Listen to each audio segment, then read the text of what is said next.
in this very important debate. Speaker, sir, today is truly a historic day because finally the women of India who have been waiting for almost 40 years for their right, for their due to participate in the national policy-making process will finally get their share. The Narendra Modi government, by the 3 bills that have now been introduced, is not only going to fast-track the Women's Reservation Bill and its applicability from 2029, it is also going to write a new chapter in the development journey of India by for the first time giving the Nari Shakti of this country a vocal, visible, credible, tangible representation in the nation-building process. I would want to, on behalf of all the women of this country, congratulate and thank Prime Minister Narendra Modi for these 3 very important and historic bills that are fast-tracking, catalyzing the participation of women in the country's politics.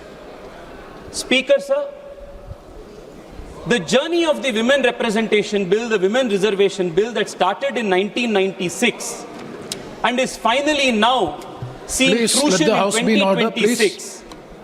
This 30-year journey has seen a checkered history. At least a half a dozen times, the bill was introduced, and on one pretext or the other, especially parties who are now in the opposition, delayed, disrupted, and ensured that the bill does not see the light of day. We still remember when earlier the bill was introduced in the earlier government's tenure, leaders from Samajwadi Party and the RJD tore up the bill in this house and said this women reservation bill will pass only over my dead body. The country remembers this kind of emphatic opposition that they gave to the women reservation bill at that time. ये अटके रहा था, 30 साल के लिए अटके रहा था। आज नारी शक्ति वंदन अधिनियम जो पारित हुआ है वो सिर्फ और सिर्फ भारतीय जनता पार्टी और नरेंद्र मोदी जी के कारण से वो पारित हो चुका है। अध्यक्ष जी, even today the opposition has now come up with a new argument, a new pretext to further stall and further disturb and oppose the application of the Women Reservation Bill. And the new pretext that they have come up with is this vacuous opposition, this baseless opposition to the delimitation exercise. When the Nari Shakti Adhiniyam was passed in 2023, and it was passed unanimously, all political parties agreed that the Nari Shakti Vandan Adhiniyam, the Women Reservation Bill, will be applicable after the census and a delimitation is undertaken. This is the mandate of the Constitution that everybody voted for. Today, the opposition has taken a U-turn. They are now opposing the fast-tracking of this bill in the 2029 elections and saying we want to oppose this because we don't want the delimitation exercise to take place. I come from the south of the country, the southern state of Karnataka, Speaker sir, just like you represent from Kerala. Speaker sir, over the last 3 days, we have seen a systematic misleading and propaganda by certain members of the opposition in the most irresponsible, anarchic fashion to mislead the people in the south of India. Let me make it very clear. If at all there was anything, even an ounce of injustice that the proposals that the government has made, has brought to the parliament, even if there was an ounce of injustice to the south of India, I as a proud Kannadiga would have been the first to oppose such kind of a proposal. I have gone through the proposal that the government of India has brought, the Modi government has brought. I am saying this not as a member of the BJP, but I am saying this after thoroughly examining all the three proposals, that other than the practical proposal that the Modi government has brought for delimitation of seats in the country, the south of India and the smaller states of India that have controlled our population, we could not have got a better deal than this. This is the best deal that the Narendra Modi government has provided. Very briefly, I want to explain to you, through you to the House and the country speaker, sir, the constitutional framework that governs the delimitation exercise. My learned friend Gaurav Gogoiji was in his speech mentioning that we are bringing the delimitation exercise through the back door. I want to very clearly make it clear to him that the delimitation exercise is not a backdoor exercise that the BJP is doing. This is a constitutional mandate of Article 81 and 82. We are only purely following what the Constitution asks us to do.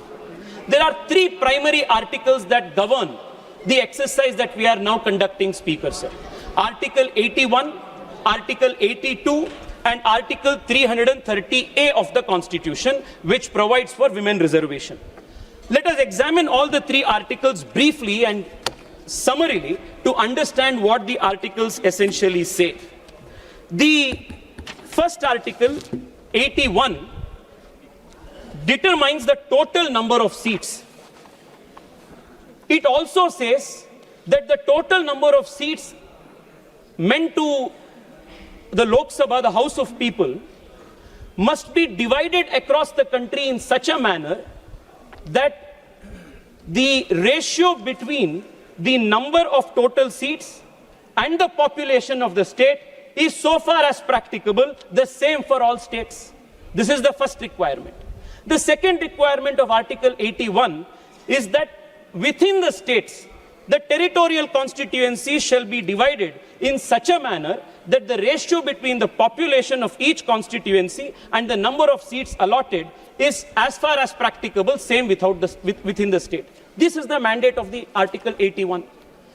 Now, as you are aware, Speaker, sir, Article 81 and Article 82, by operation of the 42nd Amendment, which was carried forward again by 2001 Amendment, froze the number of seats in the Lok Sabha to 543 with a leeway to expand it to 550 seats. Why was this done? In 1997, when this was first discussed, the population in the country had not stabilized.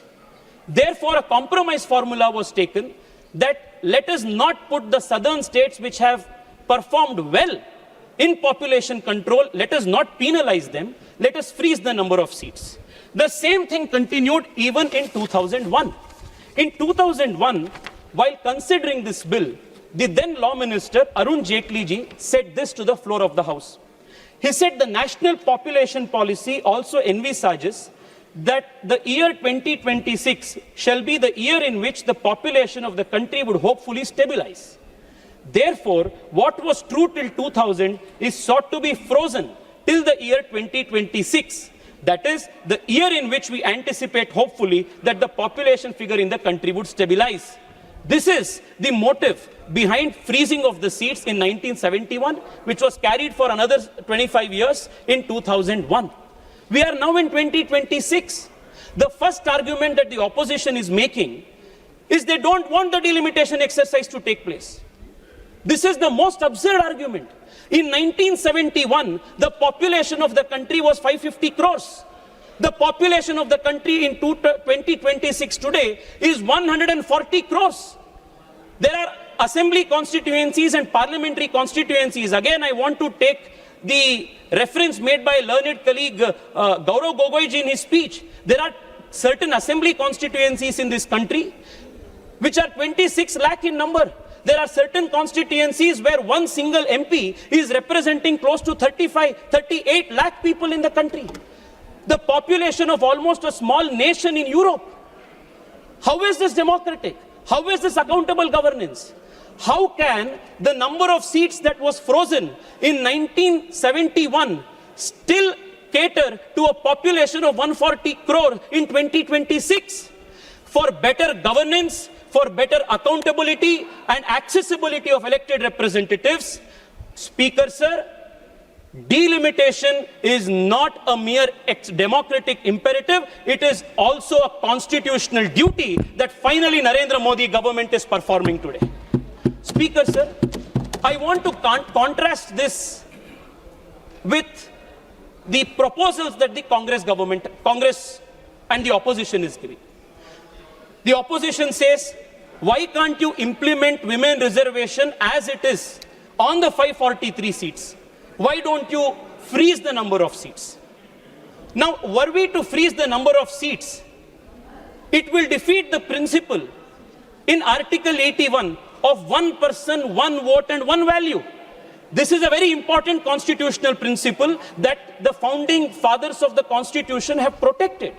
You cannot be having a seat where 8 lakh or 9 lakh people will be one parliamentary constituency and another constituency with around 30 lakh people represented by one MP. It defeats the very purpose, which is why Constitution mandated that 2026 shall be the year where delimitation of the seats shall take place. All that the government is now trying to do is fulfill this constitutional mandate.